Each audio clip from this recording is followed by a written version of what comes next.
Biba was a London fashion store of the 1960s and 1970s. Biba was started and primarily run by the Polish-born Barbara Hulanicki with help of her husband Stephen Fitz-Simon. Biba's early years were rather humble, with many of the outfits being cheap and available to the public by mail order. Biba unregistered trademark S postal boutique had its first significant success in May 1964 when it offered a pink gingham dress to readers of the Daily Mirror. The dress had celebrity appeal, as a similar dress had been worn by Brigitte Bardot. By the morning after the dress was advertised in the Daily Mirror, it had received over 4,000 orders.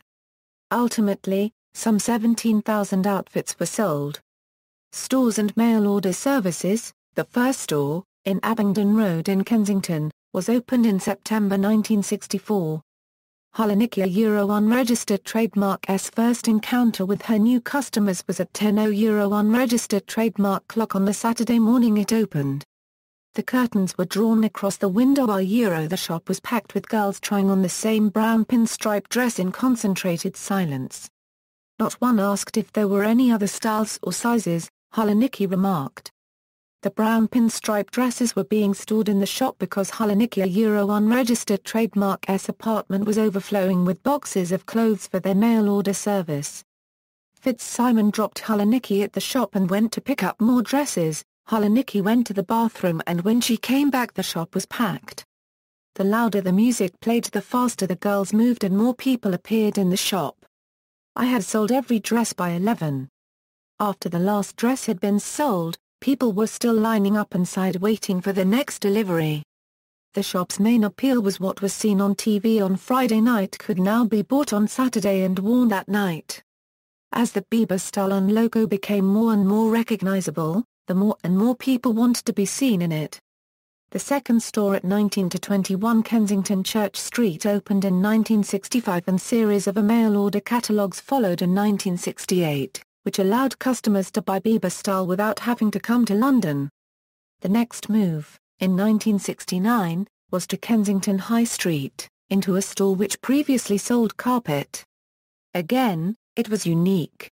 A mix of Art Nouveau decor and rock and roll decadence. On May 1, 1971, a bomb was set off inside the store by the Angry Brigade.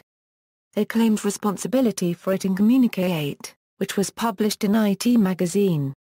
The incident is also referred to in Retro, The Culture of Revival by Elizabeth E. Guffey. Big Biba. In 1974, the store moved to the 7-story Derry and Tom's department store, which immediately attracted up to 1 million customers weekly, making it one of the most visited tourist attractions in London. There were different departments, and each floor had its own theme, such as a children's floor, a floor for men, a bookstore, a food market, and a home floor which sold items such as wallpaper, paint, cutlery, soft furnishings and even statues. Each department had its own logo or sign, which was based on the Biba logo and had a picture describing the department. These were designed by Kasia Charco. The store had an Art Deco interior reminiscent of the golden age of Hollywood and non-traditional displays, such as a giant Snoopy and his doghouse in the children's department, where merchandise based on the Peanuts comic strip was sold. The Biba food hall was also designed ingeniously, each part being aimed at one particular kind of product.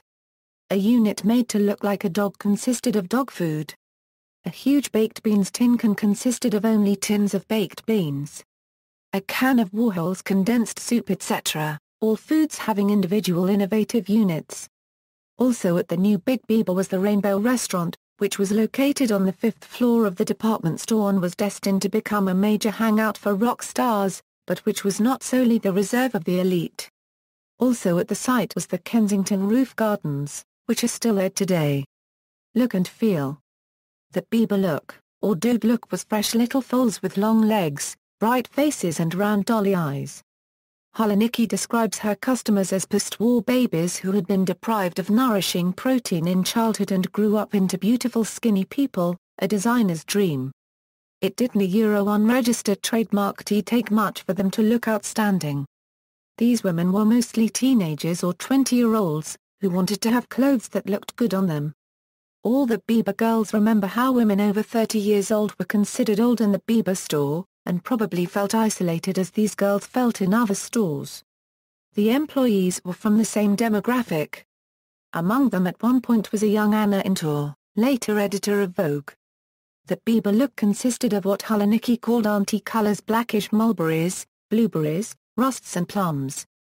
Hulanicki described them as looking like a funeral. Biba smocks were uncomfortable and itchy, and stopped women a unregistered trademark S arms from bending, something that did not stop customers from buying the clothes. They became the uniform of the era, with the added bonus of that whatever you bought, you could always get accessories to match. Miniskirts were causing a scene of their own. Every week they got shorter. Although not the first British designer to show the miniskirt, Biba was responsible for putting it on the high street, and as miniskirts were in fashion, everything needed to be associated with them. Biba also brought out some of the first maxi coats. Biba's second store in London, the Kensington Church Street Boutique, looked like an old apothecary on the outside with the wooden window frames beautifully polished. Inside it was dark with a boudoir type of atmosphere, with the clothes hung up on old-fashioned coat racks. The clothes in the beginning were extremely affordable, a dress selling for just a few English pounds, and reflected the sentiments of the fashion-conscious teenagers of that era, with soft fabrics that were form-fitting, very stylish in that they were not gaudy at all and were also actually extremely comfortable. The 60s teenager was not into wearing uncomfortable clothes. Gone were the days of the corset and quite often the bra. Biba did at the time use bright colors also. Bright blues, gold, silver, flouncy chiffons with whirls of muted psychedelic colors and bright boas. Many different kinds of fabric were used, including satin, crepe, chiffon, metallic, a fabric that looked like soft felt. Biba also had dresses with sleeves that covered most of the hand with thumb holes, or with flouncy chiffon. Later in 1969, when Biba moved to its first upscale store on the north side of Kensington High Street, across from where they would later open up their department store, there was a radical change in that the clothes became more expensive, and the Biba styles then appeared to be designed for more sophisticated and richer young women in their 20s. The Kensington High Street store also lost the cozy boudoir look of its predecessor, which had been so appealing to its teenage customers, and took on the more sophisticated look of the upscale Kensington Knightsbridge designer stores. Marketing strategy. The Biba logo played a crucial part in Biba unregistered trademark's success. The logo was gold and black, which reflected the growing taste in youth for Art Deco. The logo was designed by Anthony Little. To create a look for Biba in the first store, Little painted the Biba sign above the shop and blacked out all the windows. The blacked-out windows didn't unregistered trademark T allow the store unregistered trademark's interior to receive any sunlight, which was vital for the Biba unregistered trademark's Art Nouveau atmosphere. The Biba logo was customized in various ways to be appropriate for all the different products. Every product had the Biba logo on it. The labels showing size, color and price all resembled a similar style. Biba was the first to set a standard for brand marketing and the first high street store to create a look for itself. The logo was seen on everything, from clothes to food, to wallpaper. Biba's layout was innovative and was set to enhance the clothes rather than just to hold them. The clothes were also displayed in an unusual manner, from the beginning hanging on coat stands. Since coat stands cannot hold a lot of clothes, many were needed. Fitz shopped for them all year round, so that he could secure as many as they needed in the store, while ordering hundreds more. Biba was also the first store that let customers try makeup before buying it. This started an unusual routine. Women came to Biba before work with no makeup on, put it on in the store and then rushed to work. Biba never exhibited anything in shop windows, believing instead that people would be intrigued and seduced to enter the shop by their captivating store interior seen from outside. There was a Biba store in Newcastle upon Tyne between 1973-75. Demise. Big Biba was a huge responsibility in terms of expense and organization, but Hulanicki and Fitz felt they needed to keep moving forward.